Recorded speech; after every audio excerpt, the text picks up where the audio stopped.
আসসালামু আলাইকুম বন্ধুরা, শীতের সকাল। শিশির ভেজা ঘাসের উপরে আমরা দুজন, হ্যাঁ, আর কাউকে দেখা যাচ্ছে না। চারপাশে শুধু কুয়াশা আর কুয়াশা। এটা কলই শাক। কালো শেখ, এটা কি আনিস কাকাই ফেলাইছে? হ্যাঁ, এটাও কি আনিস কাকাই ফেলাইছে? না, ওই ঘরটা কাদের? ওইটা এক হিন্দু আহ, হিন্দু লোকের।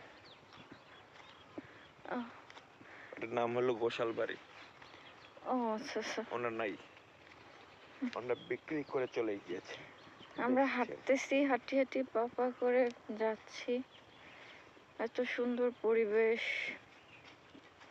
কুয়াশায় ঘেরা, ধানের চারা। ধানের চারা। এই যে এইখানে কৃষক ধানের বীজ বুনেছে, কত এগুলো সুন্দর। তুলবে, হ্যাঁ, তারপরে জমি আবার চাষ করে আবার লাগাবে। লাগাবে।